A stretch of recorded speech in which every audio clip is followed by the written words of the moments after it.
In a dusty corner of a forgotten town, where old buildings leaned with time and horses outnumbered cars, something unusual was happening that day. The sun burned hot over the wooden auction house, and a large crowd had gathered. Some came out of curiosity. Others came out of cruelty, but most came for the show, to watch a girl be sold like cattle. Her name was Elsie. She was no more than 19. With long, dark hair braided neatly and wide eyes that showed fear and pride at the same time.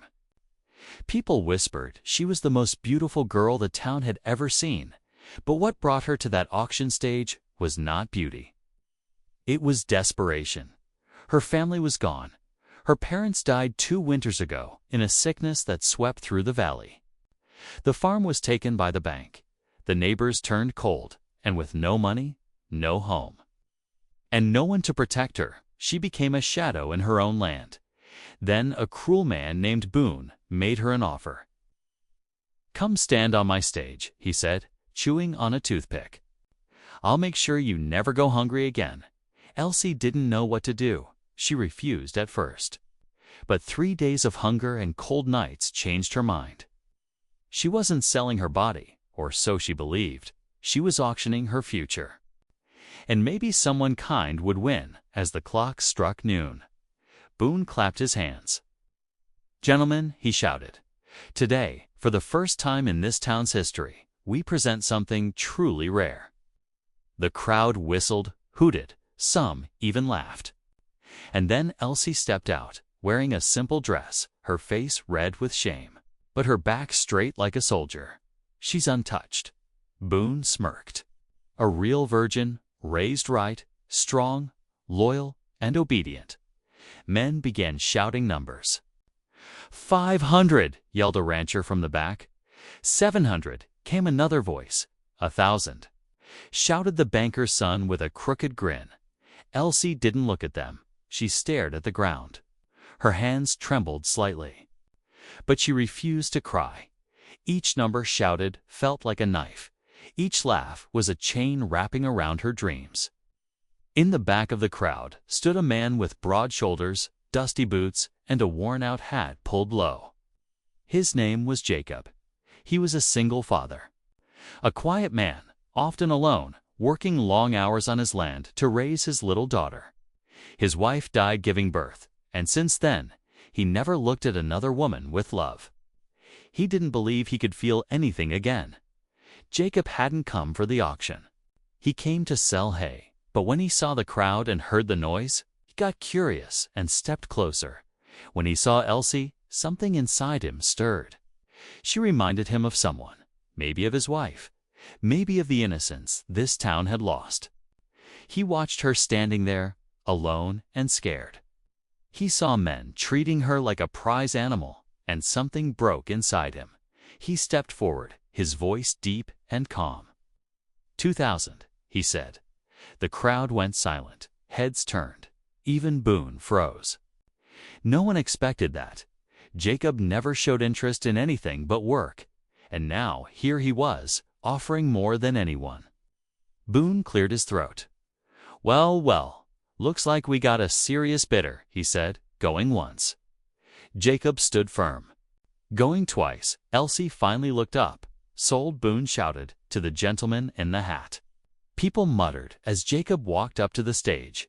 He didn't smile, he didn't gloat. He simply took off his jacket and placed it around Elsie's shoulders. "You don't belong here," he said softly. She looked at him with wide eyes. Confused, he took her hand gently. "You're coming with me, not as a prize, not as property, but as a person." Some people laughed, some whispered, but Jacob didn't care. He led her out of that auction house as the crowd parted. Elsie walked beside him in silence, unsure what just happened. They reached his wagon, his daughter, Sarah, peeked from the back, holding a small doll. "Who's she, Papa?" she asked. "A guest," Jacob replied, lifting Elsie carefully onto the seat. "She'll be staying with us for a while," as they rode down the dusty road. Elsie looked back once. The auction house disappeared behind the hill. She turned forward. holding Jacob's coat tighter around her shoulders for the first time in weeks. Her heartbeat slowed, not from fear, but from something unfamiliar: safety. Jacob didn't speak much on the way, but his presence was calm and strong. He drove with steady hands. Watching the road ahead, Elsie watched him in silence, wondering why he did what he did. What kind of man rescues someone he doesn't know? What kind of father brings home a stranger? That night, they reached Jacob's farm. A small wooden house stood between open fields. Sarah jumped off the wagon and ran inside. Jacob helped Elsie down. "You can stay in the guest room," he said. "You'll eat with us, sleep safe, and figure out your life. No one owns you here." Elsie nodded slowly, tears rising in her eyes. Not from sadness, but from something she hadn't felt in a long time: kindness. She walked inside, her steps unsure. Jacob watched her go. He turned to the stars above, took a deep breath, and whispered, "Maybe this is the start of something good." The sun rose gently over Jacob's farm the next morning. The sky painted in soft orange and pink. Birds chirped from the fence posts, and the smell of fresh earth filled the air. Inside the wooden house, Elsie woke up in a small room with clean sheets and a single window that looked out over the fields. She sat up slowly, confused at first.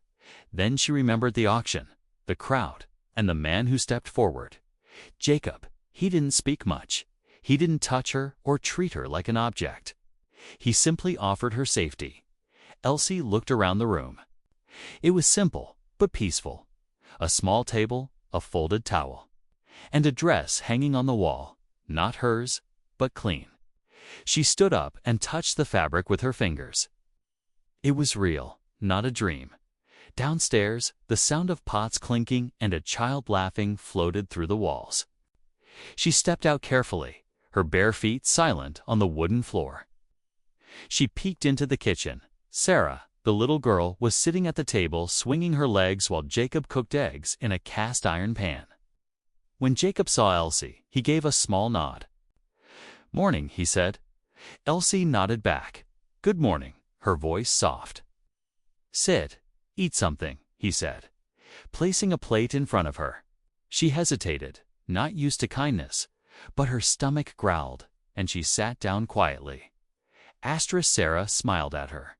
"Do you like dolls?" she asked, holding up a little cloth doll with button eyes. Elsie smiled. "Yes, I used to make them." Jacob raised an eyebrow. "You sew?" "A little," she said, feeling shy. "Good," he said. "Sarah's been trying to give her doll a new dress." Sarah giggled. "It keeps falling off." Elsie chuckled gently, the sound surprising even herself. It felt strange to laugh, like dust shaken off an old memory. She hadn't laughed in months. Maybe years. After breakfast, Jacob stood up. "I've got to check the fences," he said. Putting on his hat, he looked at Elsie. "You're free to stay here. I don't expect you to work unless you want to." She nodded slowly. "I want to help," she said. He paused, then gave a simple nod and walked out the door. Elsie washed the dishes, something she hadn't done in a real kitchen in so long. She let her fingers rest on the warm, soapy water. This place felt strange. Not like home, but not like prison either. Somewhere in between. She could breathe here. The next few days passed quietly. Jacob worked the land, fixed the barn door, and hauled water from the well. Elsie cooked simple meals, swept the porch, and played with Sarah at night. She read from an old book Jacob gave her. No one asked her about her past. No one reminded her of the auction, and slowly, she began to feel like maybe she could exist without shame. But the town had not forgotten. Whispers spread like wildfire. Jacob brought that auction girl into his house. What kind of father does that? Must be something more going on. At the general store, people stared. Some smiled fake smiles. Others avoided her completely. When Jacob walked in with her, silence followed. He ignored it, as he always did, but Elsie could feel the eyes. The judgment. She stood close to Sarah, pretending not to care. but her heart beat faster with every whisper. She was used to being unwanted. Now she was unwanted for different reasons. Not because she was poor, but because someone had tried to buy her. Jacob didn't say much about it. But that night at dinner, he looked up and said, "Don't let their words decide who you are." Elsie looked at him. "I'm trying," he nodded. "That's enough." Later that week, something unexpected happened. A knock came at the door just before sunset.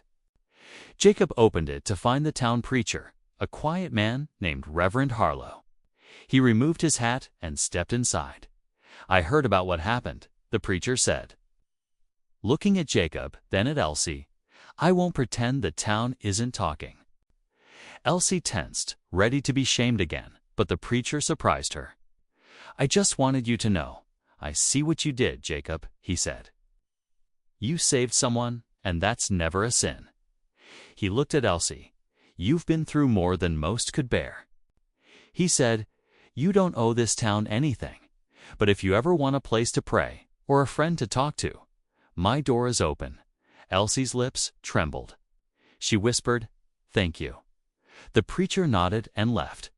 The sky outside had turned purple, and the first stars began to shine. Jacob didn't say much that night.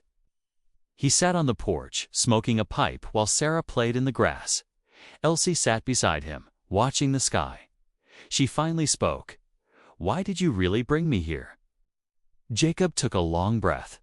"You looked like someone who needed a second chance," he said. She looked at him. "But why me?" He turned his gaze to the horizon. "Because once someone gave me one too." Elsie didn't ask more. She just nodded. The silence between them was not heavy. It was peaceful. It said more than words. Asterisk news of the auction spread through the town like wildfire. And even though days had passed, the people weren't done talking. Everyone had something to say about Jacob, the quiet single father who shocked the town by buying the most beautiful virgin. They laughed behind his back. "Maybe he's gone crazy," said one man at the saloon. "Or maybe he's just lonely," another chuckled. Some called it noble, others called it foolish. But Jacob never cared much for what people said. He had lived alone for years, raising his daughter without help. He didn't need the town's approval. What he did need, deep down, was peace and maybe even healing. Elsie had started helping around the house more. She sewed a new dress for Sarah's doll, helped with dinner, even fed the chickens. Jacob watched quietly, never forcing her, never rushing her. He knew she needed time to understand she was no longer a product, no longer for sale. But Elsie could still hear the whispers whenever she went into town. "Look, that's her," someone would say. "She's the one from the stage," another would mutter. And worse, people assumed Jacob bought her for something else. She tried not to let it bother her. But one morning at the general store, as she picked up a bag of flour, a group of men standing nearby started to snicker. One of them, a young rancher named Clay, leaned over and said just loud enough, "Hey, pretty girl. How much did he pay you to smile like that?" The others laughed. Elsie's hands trembled. Her face turned red, not with shame, but with something else now. Anger. She dropped the flour and turned to leave. But just then, the door swung open. Jacob stepped inside. He saw the bag on the floor, the look on Elsie's face, and the smug grin on Clay's. The room went silent. Everyone watched, waiting. "Say it again," Jacob said, his voice low and calm. Clay laughed. "Relax, old man. We're just having fun." Jacob stepped forward slowly. He didn't raise his voice, didn't reach for anything. But something in his eyes made everyone go quiet. "Fun," he said, "isn't making someone feel small." He picked up the flour, handed it to Elsie, and turned to leave. But before he stepped out, he looked back at Clay. "If you have something to say, say it to me." The crowd didn't laugh this time. They watched in silence as Jacob and Elsie walked out. Outside, she didn't say a word. But as they reached the wagon, she whispered. Thank you. Jacob nodded. You don't owe them anything, he said. They're not better than you, back at the farm. Elsie sat on the porch that evening, watching the sunset. Sarah played with her doll on the steps. Singing softly to herself, Jacob chopped wood nearby. The sound of the axe, sharp and steady. Elsie stared at the horizon, remembering Clay's words. Remembering the laughter, and yet, it didn't break her this time. She thought about that moment on the auction stage, how her heart had sunk. How people laughed and shouted numbers like she was meat at a market, and then one voice cut through all of it. Jacob's voice, not loud, but strong. That voice didn't see her as a prize. It saw her as a person. She looked over at him now. He was just a man, worn hands, tired eyes, but steady and calm, not a hero in shining armor. Just a man who did the right thing when no one else would. And that meant more than any amount of money. Later that night, after Sarah had gone to bed, Elsie stepped into the kitchen where Jacob was sitting with a cup of coffee. Can I ask you something? She said. He looked up and nodded. Why did you say something back there? He took a sip before answering. Because I know what it's like to be talked about, he said.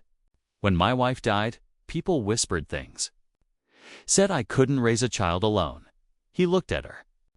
Words don't hurt unless you believe them. Elsie sat down across from him. I'm trying not to, she said. You don't have to prove anything to them, Jacob replied. You only have to decide who you want to be from now on. The silence between them felt safe again. Not awkward, not heavy. It was the silence of two people who didn't need to pretend. Elsie looked down at her hands. They laughed when I was on that stage, she said.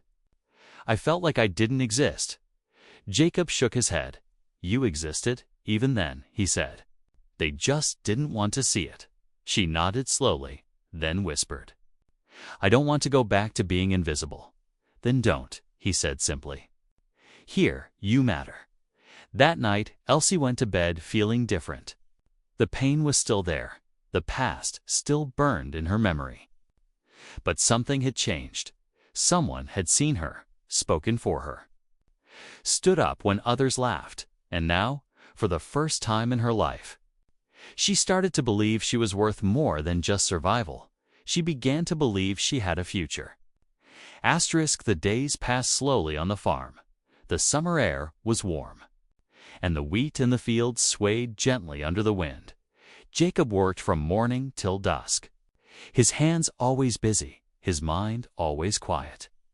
Elsie watched him often, not just with curiosity, but with quiet respect. There was something about him, something strong, something tired, something broken. Sarah had grown closer to Elsie. She followed her around the house, asking questions, showing her little drawings. Do you have a family? She asked one morning. Elsie smiled faintly. I did, she said. Brushing Sarah's hair, Sarah nodded and hugged her suddenly.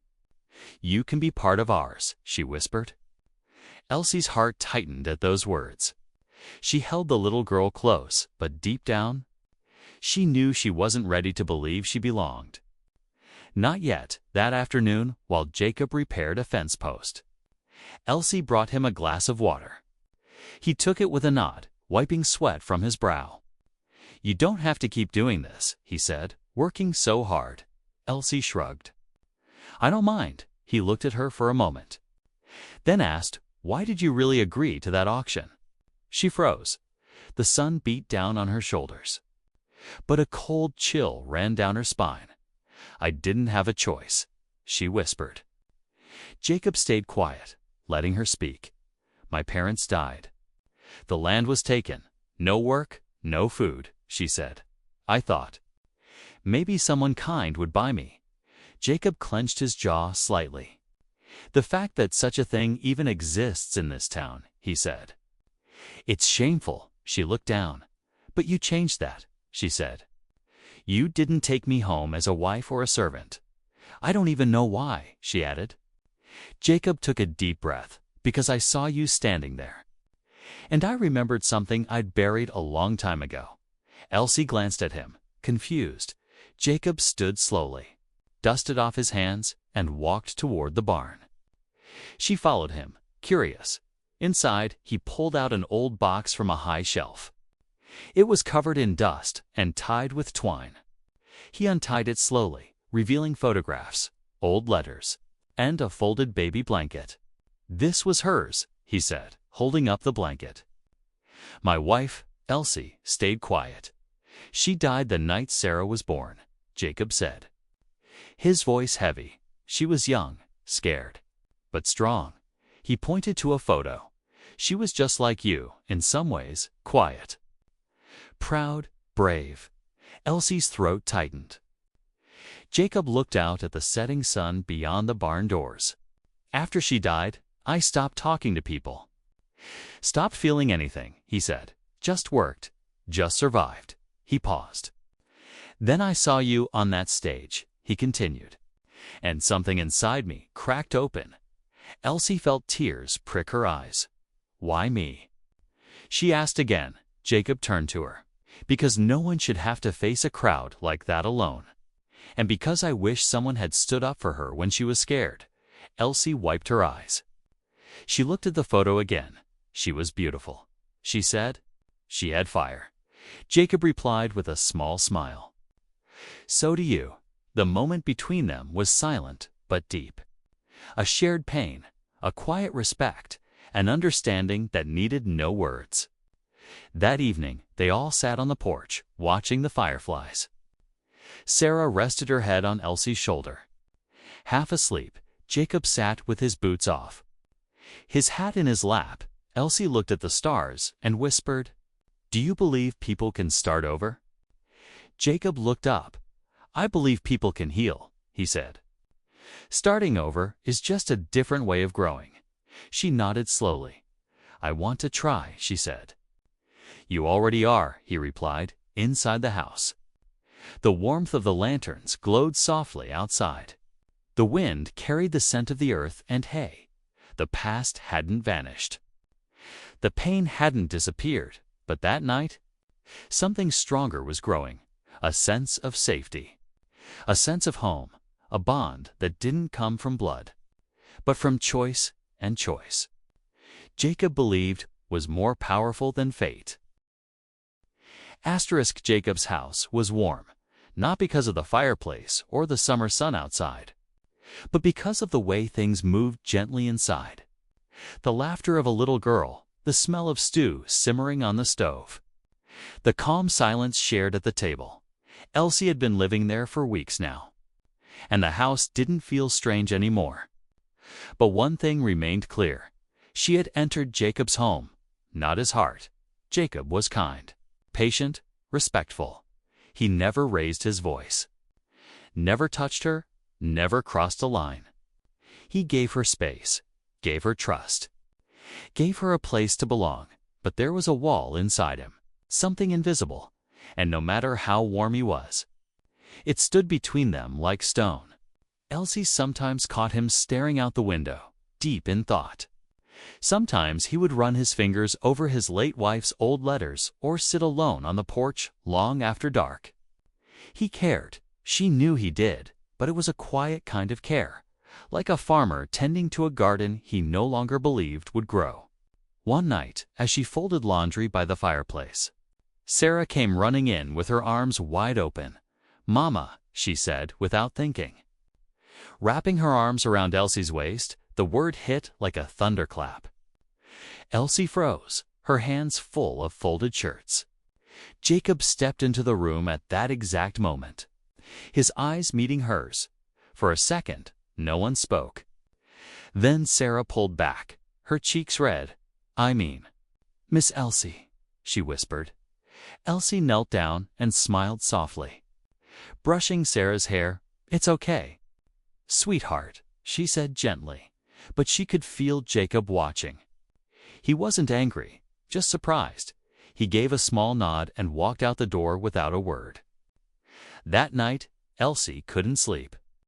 She sat at the window, staring at the stars. She wasn't trying to replace anyone. She didn't want to be someone's memory. But she couldn't help the bond forming between her and Sarah. It was natural, quiet, honest. It wasn't planned, but it felt real. She wondered if Jacob saw that as a threat, if maybe she was getting too close. Too soon, she thought about leaving, not because she wanted to, but because she didn't want to ruin what little peace he had left. The next morning, Jacob was already outside. Loading hay onto the wagon, Elsie walked up to him. Her hands clenched nervously. "Can I ask you something?" she said. He looked up and nodded. "Do you want me to leave?" Jacob froze. He set down the bale of hay and wiped his hands on his jeans. "Why would you think that?" "Because I don't want to make things harder for you," she said. "I never came here to take someone's place." Jacob sighed. He leaned against the wagon, arms crossed. "You haven't made anything harder," he said. "And you're not taking anyone's place." He paused, then added, "But I won't lie." Hearing Sarah say that word, it brought up things I wasn't ready to feel. Elsie nodded. "I understand. She misses her mother."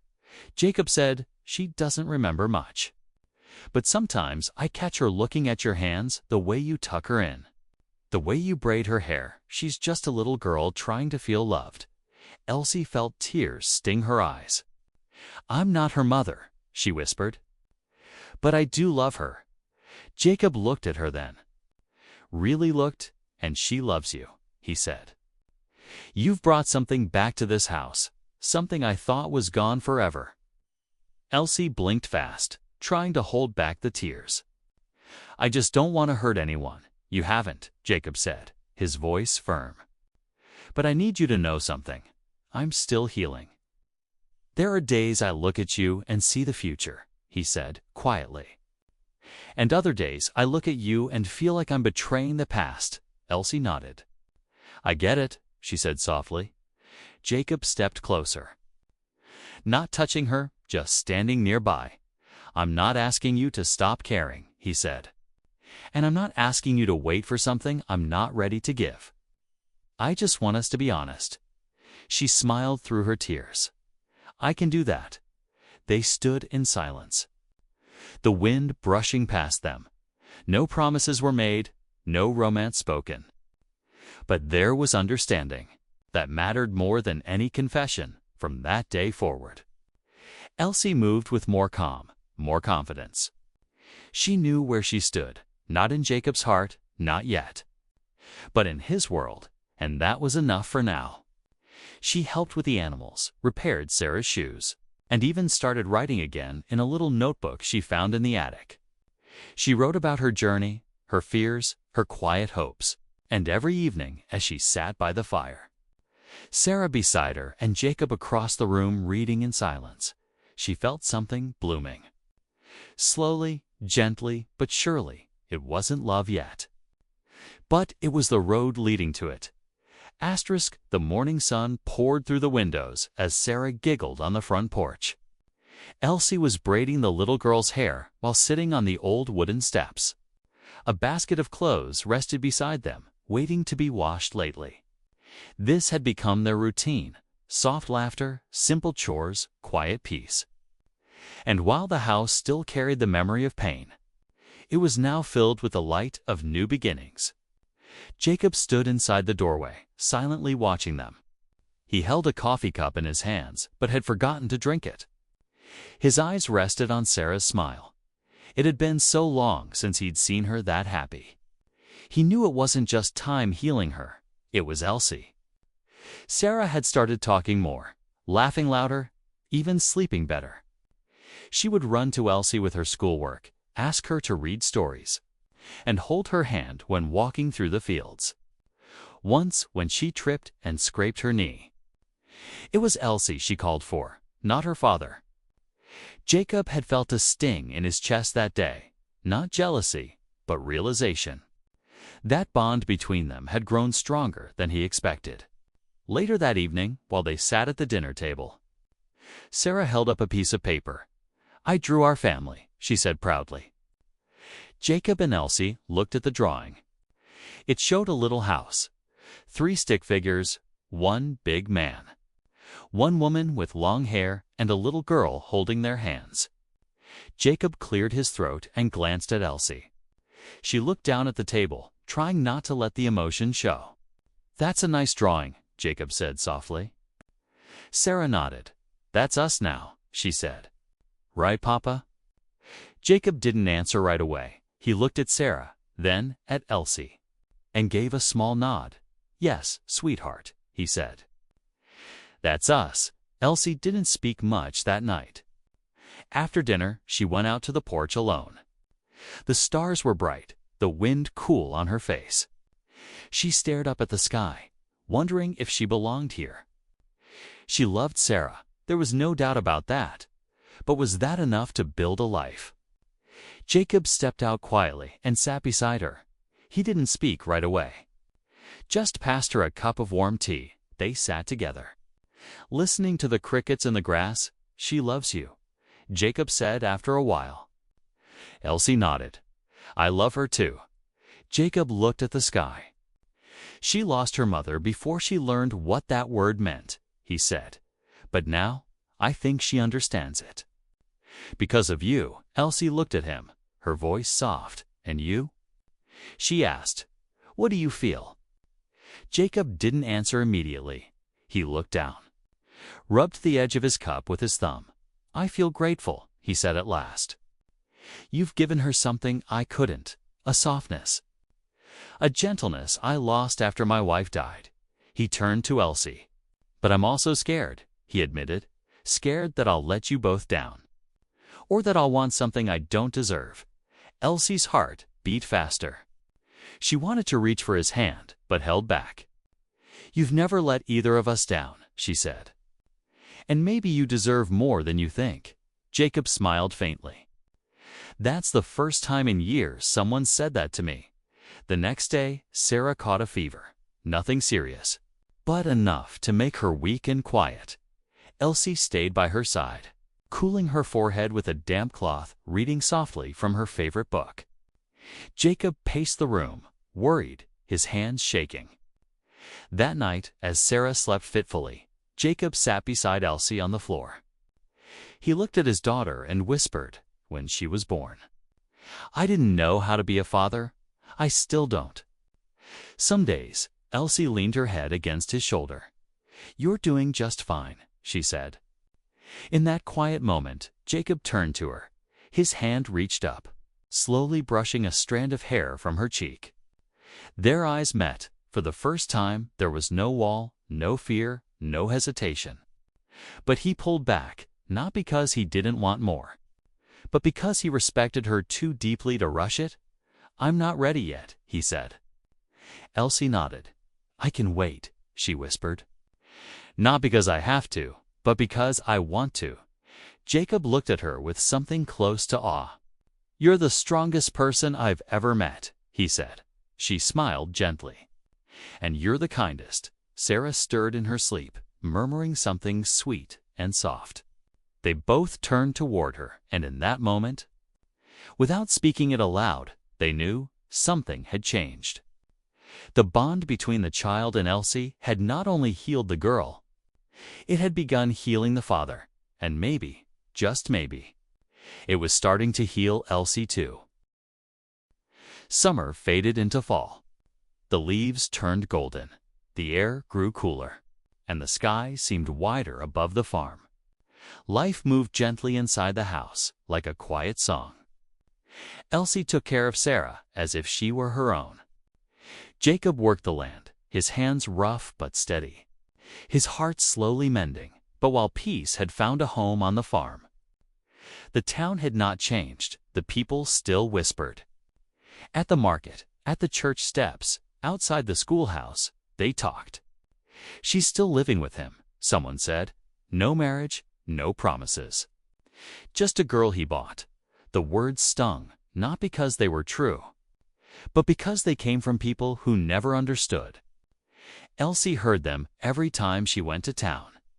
The sideways glances, the fake smiles, the quiet laughter when she walked past. She kept her head high, but inside, it hurt. One day, While picking up medicine for Sarah from the general store, Mrs. Langford, the baker's wife, looked at her with narrowed eyes. "You've made quite a life for yourself, haven't you?" she said with a tight smile. Elsie paused.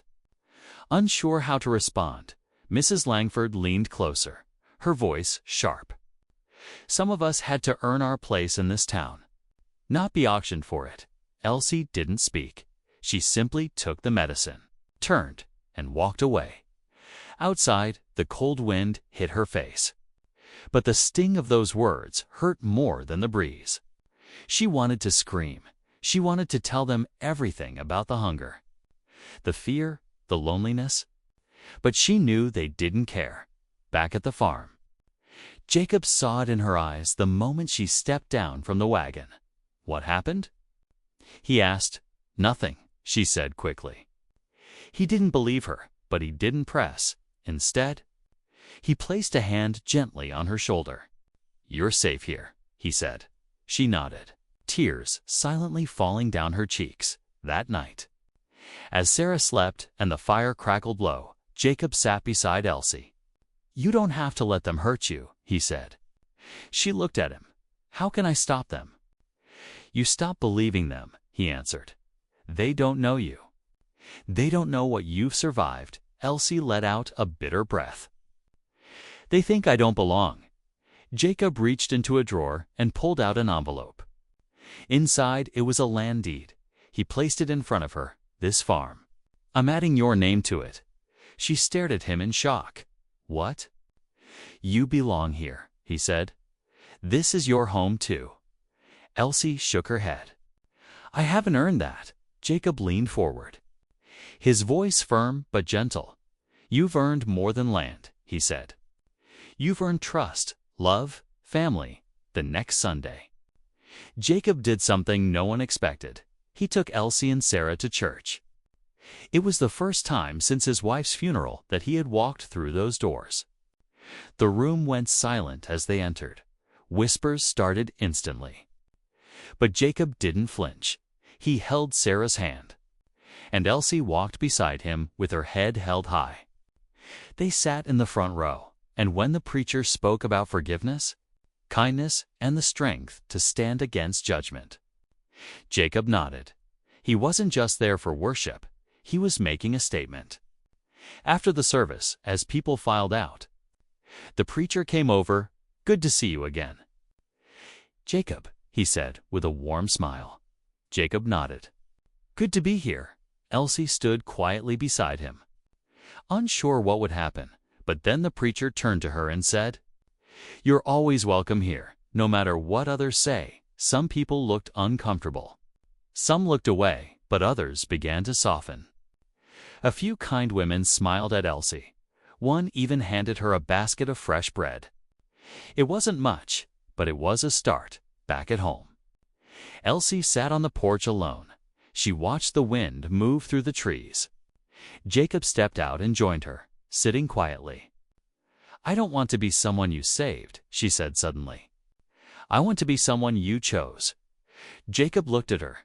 "You were never a burden to me," he said. "You were never a debt." Elsie turned her head slowly. "Then what am I to you?" He reached for her hand gently. "Your hope," he said. "You're what I didn't know I needed." They sat like that until the stars appeared.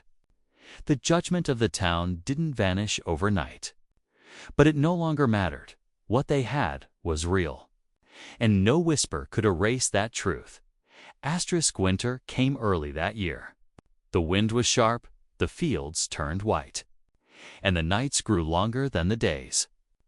But inside Jacob's home there was warmth, not just from the fire or the heavy blankets, but from the laughter that filled the small rooms, from the quiet conversations, the shared meals, the growing feeling that this life, this place, was finally whole.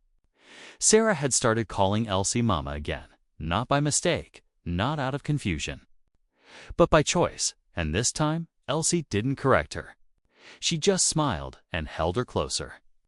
Jacob noticed it all, every small change, every glance, every gesture.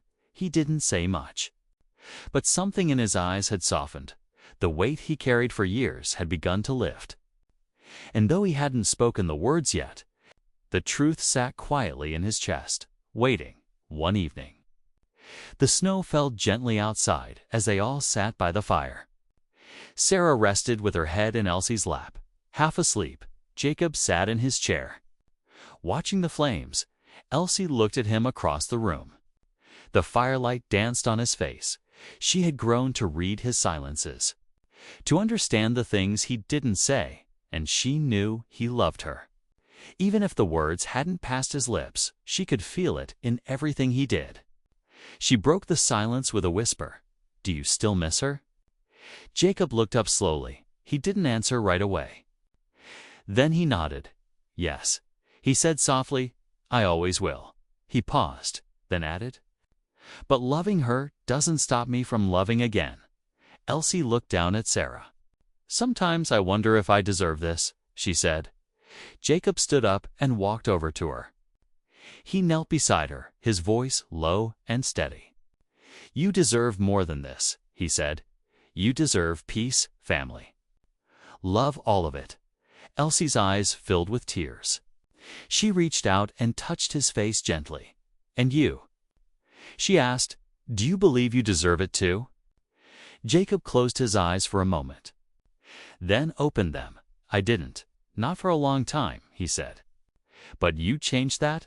The next morning, Jacob rose early. He saddled his horse and rode into town while Elsie and Sarah slept. He went straight to the courthouse. Inside, he signed papers with shaking hands, his heart pounding. Then he stopped by the local dressmaker, had a quiet word, and left a wrapped box behind, back at the farm. Elsie woke to find a note on the table. It simply said, "Meet me by the tree near the old well at sunset." She read it twice, her hands trembling slightly. She dressed quickly, braided her hair, and helped Sarah prepare for the day. All day, her heart beat faster, wondering what it meant when the sun began to dip low. She wrapped Sarah in her coat and walked out to the old well. There, under the tree, stood Jacob. He wore his best shirt, cleaned boots, and a nervous smile. In his hands, he held the wrapped box. Elsie approached slowly. "What's all this?" she asked. Jacob stepped closer and handed her the box. She opened it carefully. Inside was a simple white dress, soft and clean. Her eyes widened. "Jacob," she whispered. He took a deep breath. "I never planned to love again," he said. "But you walked into my life and filled every space I thought was empty forever." He looked at Sarah, then back at Elsie. "You're not just someone I rescued," he said. "You're someone I want to build a life with." He knelt down slowly. Not with a ring, not with a show, but with his heart open. "Elsie," he said, "will you be my wife?" Tears streamed down her face. She nodded, unable to speak at first. Then she whispered, "Yes." Jacob stood, and they embraced. Sarah ran to them, wrapping her arms around both of their legs. Her voice rang out, clear and proud. "We're a family now." The next week, in the quiet field behind the house, with only the preacher, a few kind neighbors, and the wide sky watching, Elsie and Jacob stood hand in hand. Sarah held the flowers, barefoot in the grass, and with no grand speeches, no fancy feast, they were married. After the vows, Elsie knelt beside Sarah. She looked into the girl's eyes and said, "From today, I promise to be your mother, not just in name, but in love." Sarah threw her arms around her. "I already called you Mama," she whispered. Elsie smiled, her heart full. "And now?" "It's forever." That night, as the stars lit the sky, the little house glowed from within. Laughter echoed, the fire crackled, and three people sat together, not broken, not lost, but whole. A girl once sold, a father once grieving, and a child once longing. Now they were one. And from that day forward, whenever someone asked Sarah about her family, she would smile and say just three words, "That's my mama."